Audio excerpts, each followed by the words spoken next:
지난 한 주간 또 승리하셨습니다. 예, 감사합니다. 지금 저희들이 주일마다 예수님께서 성도들에게 마지막 4가지 주신 교훈이 있습니다. 이 교훈이 엄청나게 중요한 교훈입니다. 그래서 성경 맨 마지막 장에 4가지 교훈을 기록하고 있어요. 그래서 우리가 첫째 교훈, 둘째 교훈 이미 묵상했어요. 오늘은 3번째 교훈을 묵상하려고 합니다. 예수님이 성도들에게 주신 마지막 교훈, 이 교훈을 주신 목적이 무엇이냐? 바로 2가지로 생각할 수 있어요. 하나는 모든 성도님들이 다 천국 혼인잔치에 참여하도록 하기 위해서입니다. 모든 성도님들이 천국 혼인잔치에 참여하도록 하기 위해서. 그리고 2번째로는 영원한 천국을 위해서 더 아름다운 부활을 준비하는 데 있는 겁니다. 그래서 주님께서 마지막으로 주신 이 4가지 교훈을 여러분 마음에 새기시고 영적으로 준비하는데 큰 교훈이 되기를 축복합니다. 먼저 첫 번째 교훈을 묵상해 보겠어요. 첫 번째 교훈은 요한계시록 22장 7절 말씀입니다. 읽겠습니다. 보라, 내가 속히 오리니 이 두루마리의 예언의 말씀을 지키는 자는 복이 있으리라 하더라. 아멘. 첫 번째 교훈은 말씀을 지키는 자가 복이 있다. 말씀을 지키는 자가 복이 있다 하고 성경 말씀하고 있어요. 우리가 주님을 사랑하잖아요. 하나님을 사랑하잖아요. 눈에 안 보이는 하나님, 영이신 하나님을 우리가 어떻게 사랑할 수 있습니까? 요한복음 14장에서는 하나님의 말씀을 지키는 것이 바로 하나님을 사랑하는 거다 하고 교훈하고 있습니다. 그래서 우리가 하나님의 말씀을 지킴으로써 우리 속 사람이 거듭나게 되죠. 말씀이 곧 영이요 생명이라 했습니다. 그래서 이 말씀을 통해서 우리가 날마다 거듭나게 됩니다. 즉 변화가 일어난다는 거죠. 우리가 하나님의 온전한 사람으로 자라가게 된다는 겁니다. 또 말씀을 통해서 우리의 믿음이 성장하게 돼요. 세상을 이기는 것은 바로 우리의 믿음이라고 했습니다. 믿음이 없으면 우리가 세상을 이길 수가 없어요. 그런데 하나님의 말씀을 통하여 우리의 믿음이 날마다 이렇게 성장할 수가 있겠습니다. 또 하나님의 말씀은 우리에게 총명과 분별력을 주십니다. 총명과 분별력을 주셔요. 그래서 여호수아가 전쟁터에 나갈 때에 하나님께서는 말씀을 주야로 묵상하라 했던 거죠. 말씀을 주야로 묵상함으로써 이 말씀이 분별력을 주시고 총명을 주시니까 전쟁에서 승리하게 됩니다. 이것은 여러분들이 직장에서나 가정에서 사업장에서도 마찬가지예요. 평소에 하나님의 말씀을 가까이 하면은 그 말씀이 여러분들에게 총명을 주시고 분별력을 주시는 거죠. 그래서 어떻게 살아야 되는가, 또 무엇을 해야 되는가, 어떻게 해야 되는가 하는 것을 알게 되고 삶을 윤택하게 만들어갈 수가 있겠습니다. 또 하나님의 말씀은 여러분들의 삶을 형통하게 해요. 삶을 형통하게 합니다. 행복을 싫어하는 사람이 어디 있어요? 누구든지 다 사람은 행복을 좋아합니다. 그런데 이 모든 행복은 하나님의 말씀을 읽고 듣고 외움으로써 우리에게 형통한 삶을 만들어준다고 성경은 가르치고 있지요. 그래서 시냇가에 심은 나무가 철을 따라 열매를 맺듯이 우리의 모든 삶이 행통하게 된다 하고 성경 가르치고 있습니다. 그리고 또 하나님의 말씀은 우리로 하여금 천국에 대한 소망을 갖고 살게 해요. 이 땅에 소망을 두지 않고 천국에 소망을 두고 살아가도록 하나님의 말씀은 우리를 가르친다는 거죠. 그래서 그만큼 하나님의 말씀이 중요하다 하고 우리에게 교훈하고 있습니다. 두 번째로 주시는 교훈은 요한계시록 22장 12절 말씀입니다. 읽겠어요? 보라, 내가 속기 오리니 내가 줄 상이 내게 있어 각 사람에게 그가 행한 대로 갚아주리라. 아멘. 첫 번째 교훈에서는 말씀의 중요성을 강조하고 있고, 두 번째로는 상에 대하여 말씀하고 있죠. 우리가 예수 안에서 죽으면은 천국 가는데 천국에서의 영광이 다르다 하고 말씀드렸죠. 천국에 갔을 때 성도들마다 영광이 다 다른 거예요. 그래서 주님께서 보라, 내가 속히 오리니 내가 줄 상이 내게 있어 각 사람에게 그가 행한 대로 갚아주리라 하고 말씀합니다. 갚아준다는 것은 무슨 말이냐 하면은 각 사람이 행한 대로 내가 상을 주겠다는 거죠. 상을 주겠다. 예수 그리스도 안에 있는 사람은 심판이 없지요. 심판이 없습니다. 그래서 요한복음 5장 24절에 보면은 내가 진실로 진실로 너에게 이르노니 내 말을 듣고 나 보내신 이를 믿는 자는 영생을 얻었고 심판에 이르지 아니하나니 사망에서 생명으로 옮겼느니라 하고 말씀하고 있어요. 그 예수 그리스도 안에 있는 성도들은 심판이 없습니다. 그래서 상급만 주는 거죠. 그런데 예수 안에 있으면서도 심판을 받는 사람이 있어요. 그런 사람은 죄에 대해서 해결을 안 했기 때문이에요. 해결을 안 하면은 심판을 받습니다. 그래서 성도는 회개하며 살아야 된다 하는 것을 우리에게 가르치고 있어요. 우리가 상을 받는데 어떤 상이냐? 바로 하나님께서 하늘에 간직한 상이라는 거죠. 하늘에 간직한 그 상은 썩지도 않고 더러워지지도 않고 쇠하여지지 아니하는 상입니다. 그 베드로전서 1장 4절 말씀입니다. 읽겠어요? 썩지 않고 더럽지 않고 쇠하지 아니하는 유업을 있게 하시나니 곧 너희를 위하여 하늘에 간직하신 것이라. 아멘. 하나님께서 자기 자녀들을 위하여 하늘에 예비하고 있는 그 상은 썩지 아니한다는 거예요. 그 말은 우리가 부활되었을 때 부활된 몸은 천년이 지나고 만년이 지나도 늙지를 않습니다. 이 땅에서는 우리가 늙어가잖아요. 그리고 나중에 병들어 죽습니다만 천국에서 몸은 늙지를 않아요. 처음에 우리가 부활될 때 받는 그 몸은 영원한 몸이라는 거예요. 영원한 몸. 그리고 두 번째로는 더럽지 않고 합니다. 이 천국에서는 죄가 없지요. 죄로 인해서 우리에게 병이 오고 죄 때문에 어떤 사고가 생깁니다. 그런데 천국에서는 죄가 없다는 거예요. 더러움이 없다는 겁니다.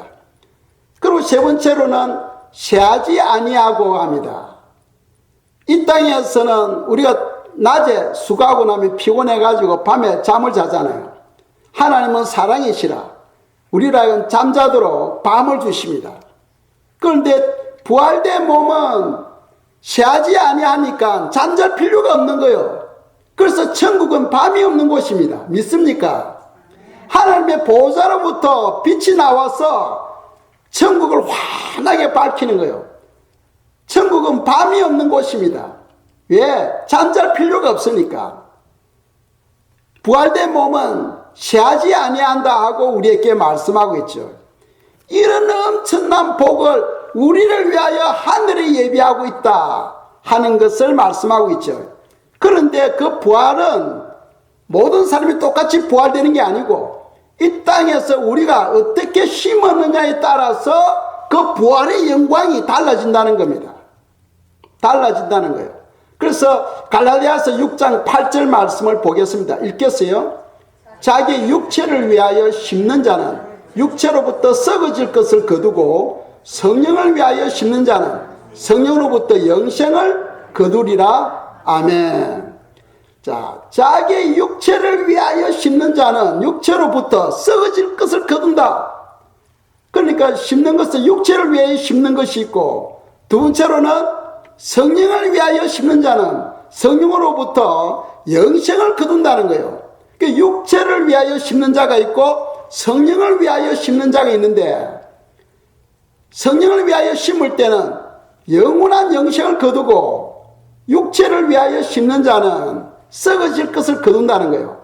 그래서 육체를 위하여 심는 것이 뭡니까? 자기 자신을 위해서, 자기 몸을 위해서 사는 거예요. 무엇을 먹을까? 무엇을 입을까? 무엇을 볼까? 무엇을 누릴까? 항상 몸을 위해서 사는 것. 그것은 바로 그 결과, 그 열매는 썩어질 열매라고 성경은 말씀하고 있어요. 그런 것을 구하지 말라는 거죠. 그거는 바로 이방인들이 구하는 거다. 즉 하나님을 믿지 아니하는 사람이 먹을 것, 입을 것, 그런 걸 구한다는 거죠. 우리는 먼저 그의 나라와 그의 의를 구하라. 그래야하면 이 땅에 필요한 그 모든 것을 하나님께서 더해 주신다 하고 약속하고 있는 거죠. 믿습니까? 그게 바로 믿음이에요. 믿음이 없으면 눈에 보이는 그 현실에 묵혀가지고 살아가려고 합니다. 그런데 우리는 눈을 높이 들고 하늘을 바라봐야 돼요. 위를 바라봐야 됩니다. 위를 바라볼 때에 하늘의 영광이 보이는 거죠. 그러므로서 내가 어떻게 살아야 되는가 하는 것을 성경 가르쳐 주고 있어요. 우리가 성령을 위하여 심을 때에는 그의 나라와 그의 의를 구하게 되어 있어요. 그리고 이 땅에 필요한 것은 주님께서 마련해 주시는 겁니다. 마련해 주시는 거예요. 그래서 주기도문에 일용할 양식을 주시옵고 하고 기도하잖아요. 일용할 양식은 하루 동안에 필요한 모든 지혜와 모든 먹는 것, 입는 것, 모든 교제, 모든 것이 건강 다 포함되어지는 거예요. 다 포함되어집니다. 그래서 우리가 하나님을 의지하며 하나님의 나라를 위해서 우리가 살아가려고 할 때 이 땅에 필요한 것은 주님께서 채워주신다 하고 말씀하고 있어요. 그런데 사람들은요, 목사님, 예수 안 믿고 악하게 살아도 이 땅에는 잘 사는 사람들이 많다는 거예요. 꼭 예수님을 안 믿어도 지 맘대로 살아도 더 높은 권력을 가지고 더 많은 재물을 가지고 더 튼튼한 몸을 가지고 사는 사람들이 많다는 거예요. 이제 그렇게 말하는 사람들은 그것이 큰 복인 줄 알아. 그런데 제가 말씀드린 것은 그거는 복이 아닙니다. 그거는 복이 아니에요. 왜 그러냐 하면은, 그게 복이 아니냐 하면은, 이 땅에서의 그 복과 하나님께서 우리를 위하여 준비해 놓은 하늘의 복을 비교해 보면은 이 땅에서의 복은 어떤 것이냐 하면은, 개가 떼따기를 물고 있는 것 같고 돼지가 음식 찌꺼기를 먹는 것과 같은 거예요. 이 땅에서의 복은 아무리 좋고 크다 할지라도 그 복은 하늘에 간직한 그 복에 비교한다면은 이 땅에서의 복은 개가 떼따기를 물고 있는 것과 같고 돼지가 음식 찌꺼기를 먹는 것과 같은 거예요. 그렇다면은 하늘에 있는 복은 어떤 것이냐? 조금 전에 말씀드린 것처럼 썩지 않고 더러워지지 않고 쇠하여지지 아니하는 복인데, 그런 복을 가지고 어떻게 사느냐는 거죠. 바로 하나님과 함께 영원토록 왕노릇하는 복입니다. 보겠습니다. 요한계시록 22장 5절입니다. 읽겠습니다. 다시 밤이 없겠고 등불과 햇빛이 쓸데없으니 이는 주 하나님이 그들에게 비치심이라. 그들이 세세토록 왕노릇하리로다. 아멘. 하나님과 함께 하나님처럼 영원히 왕노릇하는 그 복, 바로 하나님께서 우리를 위하여 간직해 놓은 복이라는 거예요. 그 복하고 이 땅에서 아무리 좋다 해도 그 복을 비교해 보세요.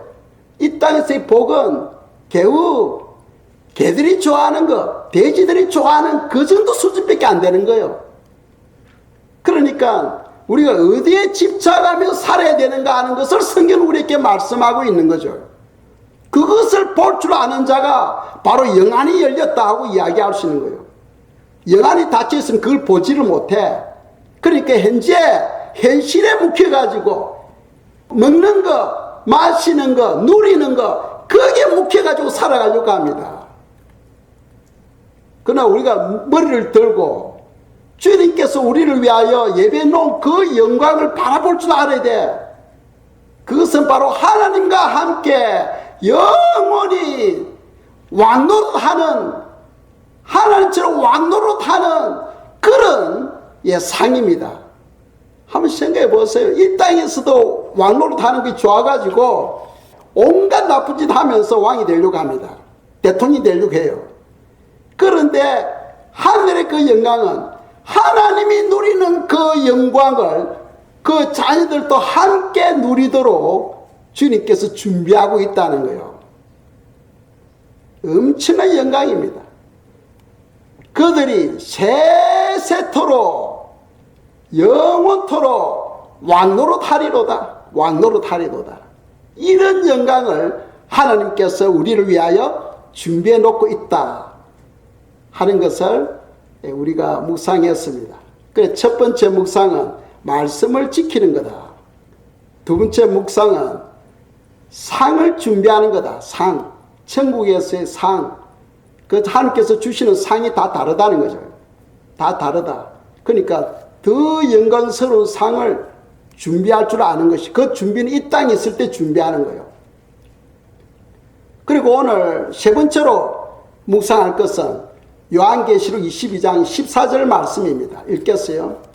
자기 두루마기를 빠는 자들은 복이 있으니 이는 그들이 생명나무에 나아가며 문들을 통하여 성에 들어갈 건설을 받으려 함이로다. 아멘. 여기서 주시는 교훈이 뭡니까? 두루마기를 빨아라는 거죠. 두루마기라는 것은 바로 영적인 옷입니다. 옷. 이 두루마기를 다른 말로 표현한다면은 빛나고 깨끗한 세마포 또는 혼인예복, 이렇게 다른 말로도 바꿀 수 있어요. 혼인예복이나 빛나고 깨끗한 세마포나 두루마기나 다 같은 말이에요. 아시겠죠? 그래서 성도가 천국에 가서 두루마기를 입고 가는데 그 두루마기에 때가 있으면 안 된다는 거예요. 때가 있으면 안 된다. 그러니까 두루마기를 빨아라는 거예요. 어떻게 빱니까? 예수님의 피로 회개를 통하여 우리가 깨끗함을 받을 수 있겠죠. 그래서 회개에는 그냥 회개가 있고 회개 열매가 있어요. 회개는 자기가 지은 죄를, 주님 이런 죄를 지었습니다, 용서해 주세요 하고 비는 것이 회개 기도입니다. 그런데 회개에 합당한 열매는 뭐냐 하면은 지은 죄를 다시 짓지 아니하는 걸 말해요. 많은 사람들은 오늘 죄를 회개하면 내일도 똑같은 죄를 반복합니다. 그 다음 날도 또 반복해요. 그것은 회개의 열매가 없는 거죠. 회개의 열매는 무엇이냐면 지은 죄를 완전히 회개하고 다시 그 죄를 짓지 아니하는 것을 말해요. 하나님은 성도들에게 회개에 합당한 열매를 맺도록 말씀하고 있다는 거죠. 그래서 회개에 합당한 열매를 맺으려면은 우리가 회개할 때에 애통하는 회개, 눈물을 흘리는 회개가 있어야 돼. 눈물이 없는 회개는 온전한 회개가 될 수가 없어요. 그래서 우리 기도할 때 우리 마음이 눈물이 그릇이 되어야 되는 눈물의 그릇. 우리가 세상을 살아가면서 마음이 굳어져서 마음에 눈물이 없을 때가 많아요. 기도해도 눈물이 흐르질 않아요. 여러 가지 제약성을 바라보더라도 눈물이 없어. 그거는 이미 우리 마음이 굳어 있다는 거예요. 굳어 있다. 그때는 여러분들이 기도하셔야 돼요. 주여, 내 마음이 메말라져 있습니다. 내 마음에 눈물로 채워주시옵소서 하고 기도하셔야 돼요. 여러분들의 마음이 눈물의 그릇이 되어야 됩니다. 눈물의 그릇이 되어야 돼요. 나를 위해서 기도할 때 눈물을 흘리고 세상의 제약성을 바라볼 때 눈물을 흘려야 돼. 그럼으로써 회개에 합당한 열매를 맺을 수가 있습니다. 아시겠죠? 자, 그렇다면 성도가 어떻게 이 예복, 즉 두루마기를 준비할 수 있겠는가? 준비하는 방법을 성경은 말씀하고 있어요. 요한계시록 19장 8절 말씀입니다. 읽겠어요? 그에게 빛나고 깨끗한 세마포옷을 입도록 허락하셨으니 이 세마포옷은 성도들의 옳은 행실이로다 하더라. 아멘. 자, 이 두루마기가 또 여기에서는 어떻게 표현하고 있어요? 빛나고 깨끗한 세마포로 표현하고 있죠. 이 빛나고 깨끗한 세마포는 어떻게 준비합니까? 성도들의 옳은 행실이로다 하고 말씀하고 있어요. 예수님께서 마태복음 5장, 6장, 7장 산상수훈에서 성도들이 어떻게 살아야 되는가를 말씀하고 있죠. 성도들은 소금과 빛이 되어라 하고 말씀하고 있어요. 소금이 되고 빛이 된다는 것은 자기 희생이 있어야 된다는 거예요. 자기 희생. 누굴 위해서? 이웃을 위해서. 자기 희생이 없이는 소금과 빛이 될 수가 없어요. 소금은 자기 자신이 녹아야 맛을 고르게 낼 수 있어. 여기 또 빛이 빛이지만은 무엇인가 기름이 타든지 다른 무엇이 에너지가 바뀌어서 이렇게 불빛으로 오는 거예요. 그와 같이 사랑은 자기 희생이 없이는 이루어지질 않습니다. 그래서 성도는 이웃을 위해서 자기 시간을 투자해야 돼요. 이웃을 위해서 자기 물질을 투자해야 돼. 이웃을 위해서 눈물을 흘리며 기도하는 그런 관심이 있어야 돼. 그럼으로써 우리는 무슨 열매? 선한 열매, 빛의 열매를 맺을 수가 있겠습니다. 선한 열매, 빛의 열매를 맺을 수 있어요. 그 바로 열매가 바로 우리의 두루마기가 된다는 거예요. 깨끗하고 빛난 세마포가 된다는 겁니다. 그래서 성도들은 빌라델피아 교회처럼 우리가 사랑을 실천하는 그런 삶이 되어야 돼. 빌라델피아 교회는 말씀에 순종하여 사랑에 실천함으로써 장차 이 땅에 하나님께서 심판하실 때에 심판의 때를 면하게 해주겠다 하고 약속하고 있죠. 그래서 성도는 평소에 우리가 사랑을 실천하는 그런 삶이 되어야 됩니다. 가장 가까운 이웃이 누굽니까? 성도들 아닙니까? 그래서 여러분들의 주위를 보시고 성도들 중에 약한 분들을 위해서 기도해 주고 또 물어보고 무슨 문제가 있는가 그런 것을 살펴주고 하는 그런 성도님들의 삶이 되기를 부탁드립니다. 자, 빛의 열매가 있어요. 선한 열매, 빛의 열매가 바로 우리 세마포를 준비하는 건데 이 빛의 열매를 맺으려면 어떻게 해야 되는가?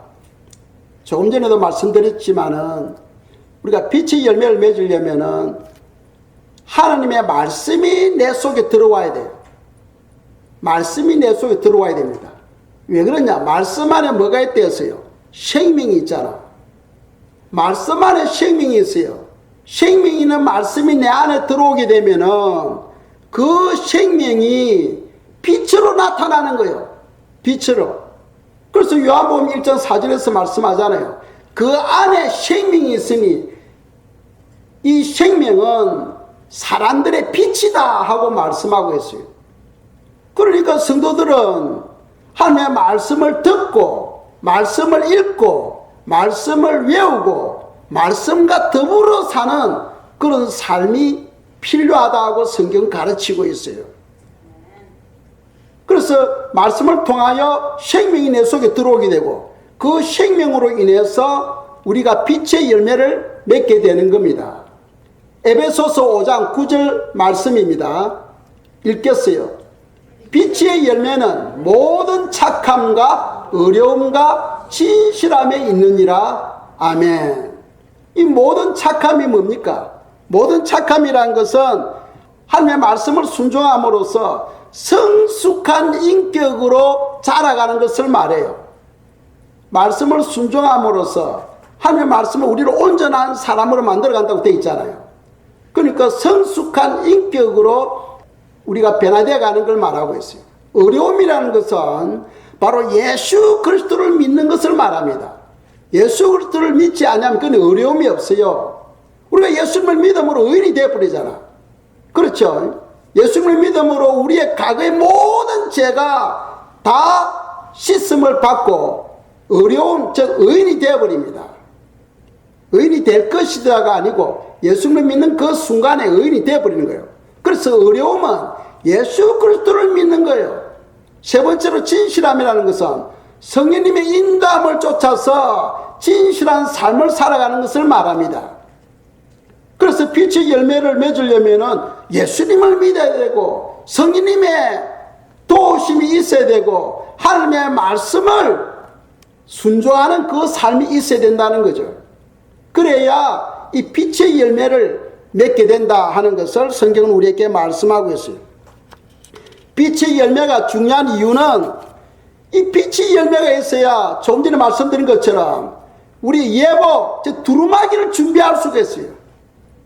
여러분들이 빛의 열매를, 선한 열매를 맺는 그만큼 그 두루마기의 퀄리티가 달라지는 거예요. 빛나고 깨끗한 세마포를 했잖아요. 어떤 세마포는 빛이 없어. 또 어떤 세마포는 별빛과 같은 그 희미한 빛이에요. 어떤 세마포는 달빛과 같고 어떤 세마포는 햇빛과 같은 거예요. 그 영광이 다른 거예요. 영광이 달라. 그 영광이 다른 상은 이 땅에서만이 준비할 수 있다는 거예요. 이 땅에서만이. 그래서 신앙생활이 그만큼 중요하다는 거예요. 그냥 신앙생활 교회만 왔다 갔다 하는 그런 수준이 아니죠. 여러분들이 영원한 세계를 결정하는 그 모든 것이 이 땅에 있을 때 여러분들 신앙생활을 통하여 결정되어지는 거예요. 그래서 우리가 부활되어지면 그 부활된 몸은 영원히 변화되지 않습니다. 영원합니다. 그래서 그 부활을 위해서 이 땅에서 준비하는데 히브리서 11장에 보시면은 35절 이후부터 읽어보세요. 더 좋은 부활을 얻기 위해서 초대교회 성도들은 짐승의 밥이 되기도 하고 불에 타 죽기도 하고 칼에 맞아 죽기도 하고 그런 열악한 상황 가운데서도 믿음을 지키잖아요. 믿음을. 예수 그리스도를 부인하지 않고 믿음을 지키는 거예요. 왜? 더 좋은 부활을 얻기 위해서. 그래서 우리가 신앙생활 하는데 그런 더 좋은 부활에 대한 열정을 가지고 살아야 됩니다. 하나님께서 목마른 자에게 내가 생수를 주겠다 하고 되어 있잖아요. 여러분들 목이 마르면 무엇을 찾습니까? 물이나 주스를 찾지 않습니까? 그러죠? 목마르지 않는데 물을 찾고 주스를 찾는 경우는 거의 더 물어요. 물을 찾고 주스를 찾는 경우는 목이 마르기 때문이에요. 그것처럼 우리가 부활에 대한 목마름이 있어야 된다는 거예요. 천국의 상급에 대한 목마름이 있어야 된다는 거예요. 더 좋은 빛나고 깨끗한 세마포에 대한 목마름이 있어야 된다는 거예요. 하나님은 그런 목마름을 가지고 있는 영혼들에게 은혜를 주신다는 거예요. 그런 목마름이 없으면 하나님께서 관심도 안 가져요. 우리가 이 땅에 사는데 무엇을 먹을까 입을까 거기에 집착해서는 안 되고 천국의 하늘에 대한 그 영광을 바라보며 그것을 위해서 준비하기 위하여 우리가 목마름이 있어야 된다는 거예요.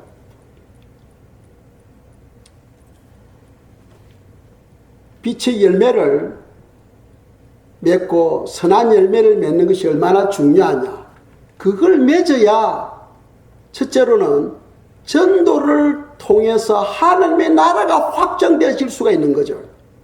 열매가 없으면 세상 사람들이 예수님을 안 믿어요. 그렇죠. 우리가 빛의 열매, 모든 착함과 어려움과 진실한 그런 삶을 살아갈 때에 세상 사람들이 나도 하나님 믿겠습니다 하잖아. 그러니까 복음을 통하여 하나님의 나라가 확장되어지는 거예요. 그만큼 빛의 열매가 중요하죠. 또 빛의 열매가 있어야 우리 두루마기를 준비할 수 있어. 빛나고 깨끗한 세마포, 즉 혼인 예복을 준비할 수가 있습니다. 또 빛의 열매가 있어야 하나님께서 영광을 받으셔. 그만큼 이 빛의 열매, 선한 열매가 중요하다 하는 것을 성도님들이 깨달으면 좋겠습니다. 자, 그렇다면 예복을 준비하지 못하면 어떻게 되는가? 예수님을 믿는데 예복을 준비하지 못하면 어떻게 되는가? 그 두 종류가 있겠죠. 예복을 전혀 준비하지 못한 사람이 있을 것이고, 어떤 사람은 예복을 준비했는데 죄로 말미암아 예복에 때가 묻어 있는 거예요. 때가. 그래서 조금 전에 14절 말씀은 때가 묻어 있는 거죠. 그래서 빨아라고 되어 있잖아요. 자기 두루마기를 빨아라고 되어 있잖아요. 빠는 자는 복이 있나니 하고 말씀하고 있잖아요. 그래서 예복이 없다든지 예복이 때가 묻어 있을 경우에는 혼인잔치에 참여하지를 못합니다. 혼인잔치에 참여하지를 못해요. 그래서 우리가 성경 마태복음 22장 11절에서 13절 말씀입니다. 읽겠습니다. 임금이 손님들을 보러 들어올세 거기서 예복을 입지 않는 한 사람을 보고 이르되 친구여 어찌하여 예복을 입지 않고 여기 들어왔느냐 하니 그가 아무 말도 못하거늘 임금이 사람들에게 말하되 그 손발을 묶어 바깥 어두운 데 내 던지라 거기서 슬피 울며 이를 가게 되리라 하니라. 아멘. 자, 혼인잔치에 사람들이 이제 모였는데 거기 보니까 예복을 입지 않는 영혼들도 앉아 있더라는 거예요. 그래서 그 주인이 누굽니까? 하나님이죠. 하나님이 너 왜 예복을 입지 않았니? 하니까 말을 못하는 거예요. 그래서 어떻게 됩니까? 바깥 어두운데 쫓아내버리라는 거죠. 그래서 성 밖입니다. 새 예루살렘 성 안에 못 들어가는 거예요. 예복이 없으면 성 안에 못 들어가고 성 밖으로 쫓겨나게 됩니다. 자, 생명나무가 있는 새 예루살렘 성 안에는 하나님으로부터 나오는 그 빛으로 말미암아 환한 거예요. 그건 밤이 없는 곳이에요. 그런데 성 밖은 어둠컴컴한 곳이에요. 빛이 희미하게 있는 어두운 곳이에요. 그건 지옥은 아닙니다. 지옥은 아니에요. 지옥은 불못이잖아요. 얘는 불못이 아니에요. 어두운 곳입니다. 그러니까 예복을 준비하지 못함으로 말미암아 성 밖으로 쫓아내버리는 거죠. 그래서 예복을 준비하지 못했을 경우에는 성 안에 들어가지를 못하고 또 혼인잔치에 참여하지 못한다 하는 것을 성경은 우리에게 말씀하고 있는 거죠. 자, 이 13절 보세요. 13절 임금이 사람들에게 말하되 그 손발을 묶어 바깥 어두운데 내 던지라 거기서 슬피 울며 이를 갈게 되리라 하니라. 아멘. 슬피 울며 왜 거기서 슬피 웁니까? 왜 슬피 웁니까? 슬피 우는 이유는 한탄하는 거죠. 한탄하는 거. 내가 신앙생활 할 때 왜 내가 말씀대로 안 살았는가? 내가 왜 말씀대로 안 살았는가?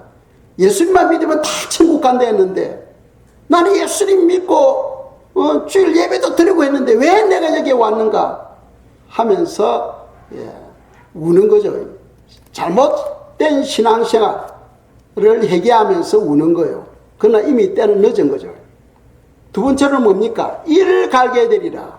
왜 이를 갈게 됩니까? 영적 지도자가 잘못 가르치기 때문이에요. 그 목사가 나를 바르게 가르쳤다면 내가 안 그랬을 텐데, 우리 목사가 한 번 구원이 영원한 구원이야. 여러분들이 이미 다 구원받았습니다. 예수님만 믿으면 다 천국 갑니다. 그런 말을 수없이 들어보았고 그걸 믿었던 거예요. 그러니까 이제 개심죄에 걸리는 거예요. 누구를 원망합니까? 지도자를 원망하는 거예요. 그러면서 이빨을 가는 거예요. 여러분들이 성경을 읽어야 됩니다. 성경을 보아야 돼요. 사람의 말을 듣지 마시고 성경을 보셔야 돼요. 얼마나 이것이 중요하면은 성경 맨 마지막 장 요한계시록 22장에서 가장 중요한 네 가지를 주님께서 말씀하실까요? 왜 이것을 지키지 않으면은 천국에 못 들어가니까. 새 예루살렘 성에 못 들어가니까 하나님께서 반복해서 우리에게 교훈을 주시는 거예요. 그만큼 이게 중요한 거예요.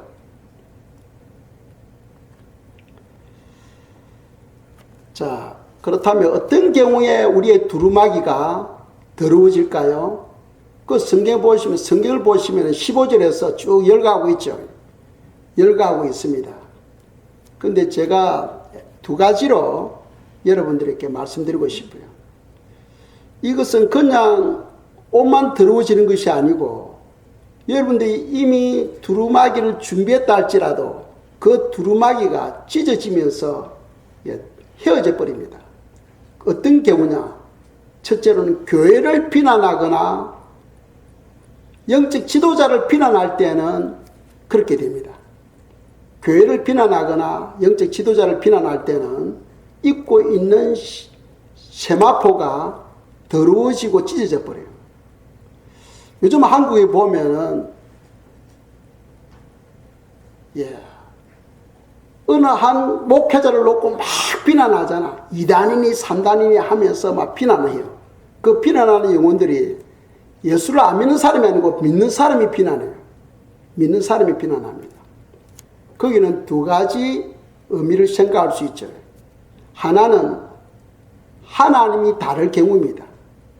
하나님이 다를 경우. 요한복음 8장에 나오죠. 많은 사람들이 유대인들이 예수님께 왔습니다. 그런데 예수님을 안 믿어요. 예수님이 뭐라고 말합니까? 아버지가 다르기 때문이다.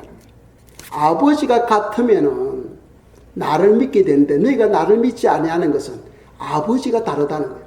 너희 아버지는 마귀라는 거예요. 마귀. 그래서 한국에서 어느 한 목회자를 놓고 막 비난하잖아. 그거는 첫째로는 아버지가 다르기 때문이고 또 하나는 아버지가 같다 할지라도 죄 때문에 영적인 눈이 가려져 있어가지고 그걸 보지를 못하는 거죠. 이제 그런 경우는 비록 자기가 세마포를 준비했다 할지라도 그 세마포가 다 찢어져 흘려버립니다. 무서운 거예요. 그래서 광야에서 모세가 자기 아내가 죽고 좀 있다가 이방 여인과 결혼하잖아요. 사실은 율법에는 이방 여인과 결혼을 못하도록 되어 있거든요. 그런데 이스라엘 대지도자가 백성들이 다 보는 데서 이방 여인과 결혼을 해요. 그러니까 그 누이 미리암이 화가 나가지고 모세한테 와가지고 야 모세야 네가 그럴 수 있냐? 이스라엘의 지도자가 말이야 백성들 보는 데서 이방인가 어째 이방 여인과 결혼할 수 있어? 하고 따집니다. 그때 미리암이 어떻게 됩니까? 문둥병에 걸려버리잖아. 교회나 영적 지도자를 그 문제가 생길 때는 그건 하나님께 맡겨버려야 돼요. 하나님께 맡겨버려야 돼요. 우리가 비난하게 되면은 우리 입은 세마포 옷이 찢어져 버려요. 더러워지고 찢어지게 됩니다. 두 번째로 또 조심해야 될 것은 귀신과 교제하거나 우상 숭배할 경우에는 입고 있는 세마포가 더러워지거나 찢어져 버려요. 그러니까 귀신과 교제하는 경우는 어떤 겁니까? 새 되면 점치러 가고 사주팔자 보러 가는 경우가 있죠. 그건 귀신과 교제하는 거죠. 또 그 외에도 뭐 몇 가지가 있겠습니다만 여러분들이 잘 아실 거예요. 귀신과 교제하거나 우상 숭배하는 거 하나님 제일 싫어하셔. 그렇게 할 때는 여러분들이 입고 있는 세마포가 더러워지고 찢어집니다. 그런 것은 철저하게 여러분들이 그런데 오리에 빠지면 안 되겠습니다. 아시겠죠? 그래서 오늘 말씀을 결론을 내리면은 성도는 깨끗한 세마포옷을 준비해야 된다. 세마포옷을 준비해야 깨끗한 두루마기를 준비해야 휴거에 참여할 수 있고 생명나무가 있는 새 예루살렘 성에 들어갈 수 있다 하는 것을 생각하시기 바랍니다. 또 두 번째로 교회나 여기 지도자를 비난할 경우에는 거기에는 세마포 옷이 더러워지거나 찢어진다. 여러분들 인도네시아 아시죠? 인도네시아는 10년에 한 번씩 주기적으로 그 모슬렘 영혼들이 기독교 교회를 불태우고 성도들을 죽여요. 이 끔찍한 곳입니다. 그래서 한 4, 5년 전에도 여기서 그 비참한 그 광경을 영상으로 여러분들이 보여준 적이 있어요. 끔찍합니다. 그럼 거기에 대한 결과가 어떻게 될까요? 하나님께서 지진으로 또 쓰나미로 해서 그 지역을 촉도시켜버려요. 그래서 엄청난 사람들이 재산을 잃어버리고 목숨을 잃게 됩니다. 그래서 하나님은 그 피값을 그들에게 찾으신다는 거죠. 또 중국 보세요. 중국 우한에 있는 교회들을 불태우고 불도저로 밀고 폭발시키고 함으로써 하나님께서 바이러스를 보냈잖아. 바이러스를 보내서 엄청난 사람들이 우한에서 죽죠. 그래도 얘기하지 않으니까 전체적으로 퍼지게 했고, 그러고 난 다음에 또 하나님께서 그대로 회개하지 않고 똑같은 짓을 계속하니까 어떻게 합니까? 홍수로서 그들이 재산과 그들의 목숨을 하나님께서 가져가잖아요. 하나님이 반드시 피값을 그들에게 찾으시는 거죠. 요즘 한국에 보면은 바이러스를 가지고 장난을 치고 있잖아요. 교회를 박해하고 있어요. 그래서 제가 그걸 보면서 금년 말이나 내년 초 되면은 한국에서 엄청난 또 재난이 오겠구나 하는 것을 제가 느껴요.